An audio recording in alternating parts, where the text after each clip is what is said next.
This is Joseph Drust, and welcome to another video on Z Classroom.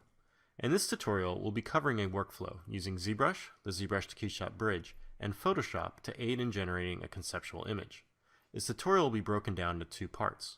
The first part, I'll be showing you how to quickly generate a few renders of a blocked out cityscape using ZBrush and the ZBrush to Keyshot Bridge.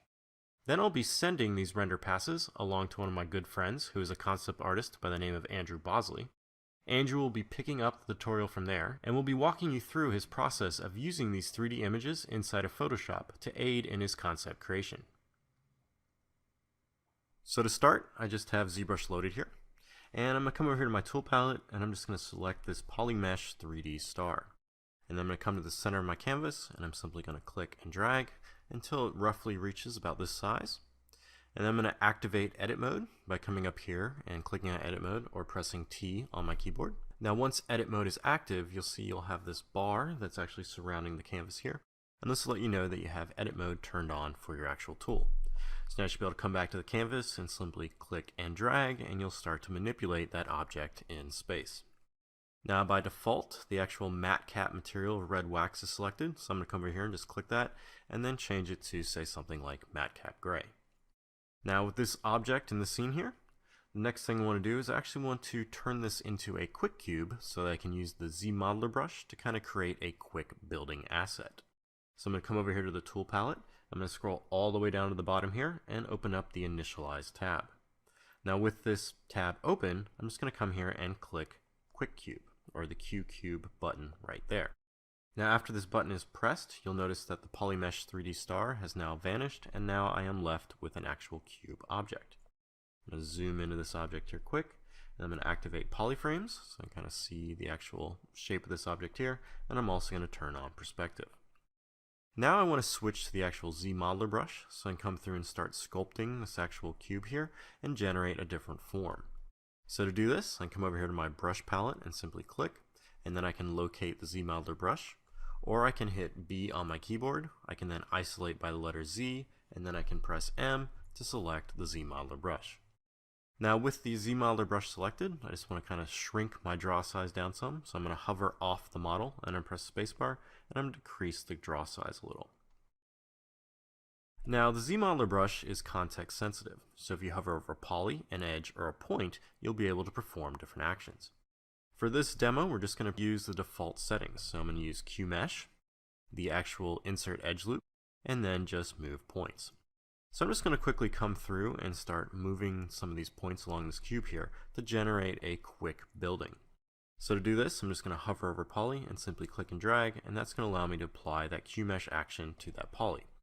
Now this QMesh action, when you're actually applying it, by just clicking and dragging, you'll notice that it's also going to fuse or weld to the actual polys next to it.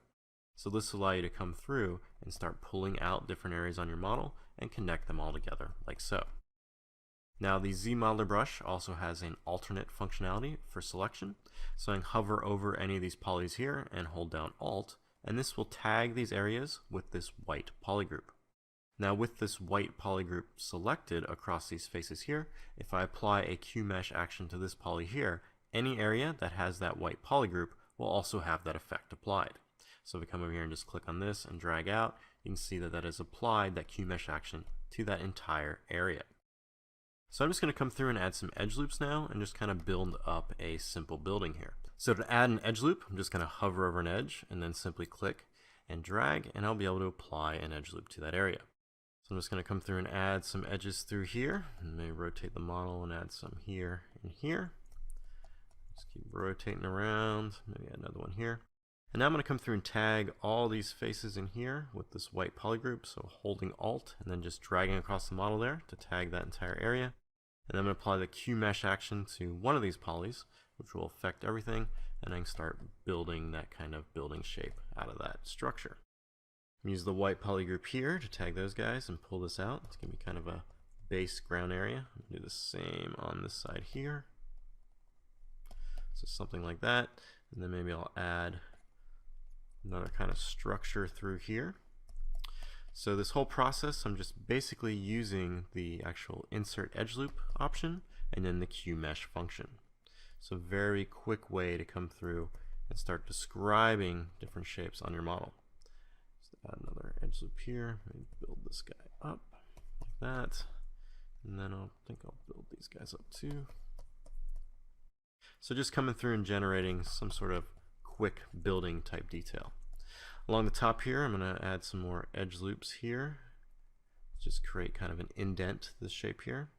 Tag these areas with that white polygroup, and then I'm going to Q mesh inward to get that kind of shape there. I'm going to do the same thing here. Maybe put a little air conditioning type unit or something. It's just coming through and looking for some interesting kind of design options on this building here. I'm just going to generate a little bit different result on my actual city. So maybe something like that. Maybe a billboard that was on that structure there. And then maybe there's another quick little building structure here. And this also has some little heating or air conditioning units on top of it. And then we'll pull this guy out. And then maybe bring this out one more.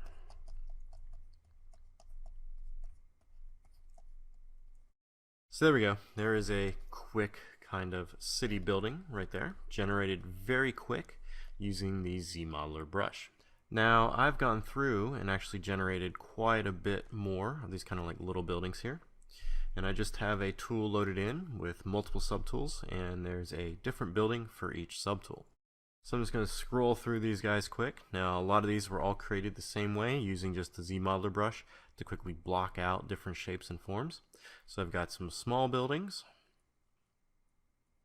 Then I've got some medium-sized ones. And then I've got some tall ones. And then finally some extremely large ones. So two of those guys there. So this subtool right now has 26 different buildings here, just all created that kind of similar way using the ZModeler brush. And just quickly modeling all these different kind of shapes and forms, just basically using the edge loop functionality and the Q mesh action to generate these shapes. So the next thing I want to do is I'm going to take all these buildings here and I want to generate a alpha map that I'm then going to use to kind of populate a cityscape. So to do this process, I'm going to use these buildings along with 2.5D to generate a quick tiling alpha.